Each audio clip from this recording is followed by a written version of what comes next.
সরকারের উত্তর পূর্ব উন্নয়ন দপ্তরের উদ্যোগে বালুরঘাটে ৫ দিনের একটি স্বদেশী মেলার আয়োজন। মেলার উদ্বোধন করেন কেন্দ্রীয় প্রতিমন্ত্রী সুকান্ত মজুমদার। উদ্বোধনের পর বাংলাদেশ ভোট সম্পর্কে প্রতিক্রিয়া দেন কেন্দ্রীয় প্রতিমন্ত্রী সুকান্ত মজুমদার। তিনি বলেন, উত্তরবঙ্গ থেকে দক্ষিণবঙ্গ ভারতের সীমান্ত লাগোয়া এলাকাগুলিতে বেশিরভাগ সিট জামাত জিতেছে। এটা অত্যন্ত চিন্তার বিষয় যে ভারতের সুরক্ষার ক্ষেত্রে এটা দুঃখের বিষয় হলেও সত্যি বর্ডারের এই সাইডে অর্থাৎ পশ্চিমবঙ্গে এই ধরনের উগ্র সাম্প্রদায়িক শক্তির বহর কিন্তু দিন দিন বাড়ছে, যা পশ্চিমবঙ্গের অস্তিত্বের জন্য ভারতবর্ষের নিরাপত্তার জন্য অত্যন্ত চিন্তাজনক। আগামী দিনে বড় চ্যালেঞ্জ অপেক্ষা করছে আমাদের জন্য। সীমান্ত নিরাপত্তা সম্পর্কে পশ্চিমবঙ্গ সরকারের দিকে অভিযোগের আঙুল তুললেন সুকান্ত মজুমদার। উত্তর পূর্ব উন্নয়ন দপ্তরের উদ্যোগে বালুরঘাটে উদ্বোধন স্বদেশী মেলার বাংলাদেশ ভোটের পর সীমান্ত নিরাপত্তা নিয়ে উদ্বেগ কেন্দ্রীয় প্রতিমন্ত্রী।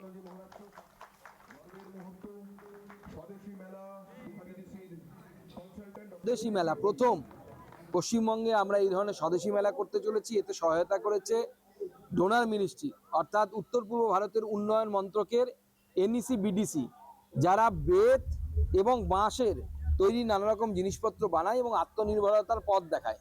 তারা বিভিন্ন রাজ্যের, অরুণাচল প্রদেশ থেকে শুরু করে, ত্রিপুরা থেকে শুরু করে, নাগাল্যান্ড থেকে শুরু করে, তাদের আর্টিসেনরা অর্থাৎ শিল্পীরা এসেছে, তারা হাতের কাজ করে এখানে রেখেছে, তারা দেখতে পাচ্ছেন। আগামী দিন এখানে আমরা ট্রেনিং সেন্টার খুলতে চলেছি, যেখানে বাম্বু এবং কেন অর্থাৎ বাঁশ এবং বেতের কাজ শেখানো হবে, যাতে এখানকার বেকার যুবক যুবতীরা তারা নিজের হাতে কাজ শিখে আত্মনির্ভর হতে পারে, নিজের পায়ে দাঁড়াতে পারে। দ্বিতীয় যে প্রোগ্রামটি, সেই প্রোগ্রামে আমরা 400 জন উপভোক্তাকে, যারা বিশেষভাবে সক্ষম, তাদেরকে ট্রাইসাইকেল, হাতে চালানো ব্যাটারি চালিত ট্রাইসাইকেল এবং তার সাথে হুইল চেয়ার, কানে শোনার যন্ত্র, এরকম বিভিন্ন সামগ্রী প্রায় 53 লক্ষ টাকার স্বদেশী মেলা প্রথম পশ্চিমবঙ্গে আমরা এই ধরনের স্বদেশী মেলা করতে চলেছি। এতে সহায়তা করেছে।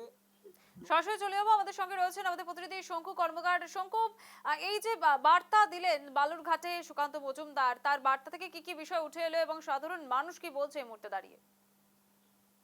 দেখো, তোমাকে যেটা প্রথমে জানিয়ে রাখি, কিছুদিনের মধ্যে কিন্তু হয়ে গেল বাংলাদেশের ভোট। এই বাংলাদেশের ভোটের মধ্যে কিন্তু যেটা তুমি বলছো যে এখানে কিন্তু জামাত, হ্যাঁ জামাত কিন্তু প্রায় 80 থেকে 87টার মতন কিন্তু সিট পেয়েছে।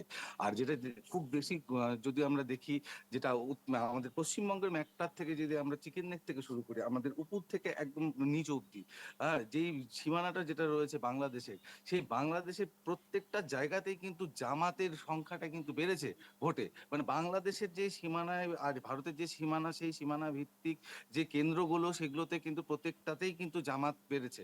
এবার এই জামাতের বিষয়টা নিয়ে কিন্তু আজকে সুকান্ত মজুমদার যেটা আর কি জানালেন, যে সেটাই কিন্তু পশ্চিমবঙ্গের জন্য কিন্তু খুবই চিন্তার বিষয়। কারণ এত বড় একটা মানে উগ্র সংগঠন, যেটা পশ্চিমবঙ্গের পাশেরই যে রাজ্য দেশ, সেই দেশে এতটা পরিমাণে যে বেড়ে গেছে, সেটা যে পশ্চিমবঙ্গের যে ভবিষ্যতে এর প্রভাব পড়বে না, সেটা নিয়ে কিন্তু তিনি কিন্তু চিন্তিত।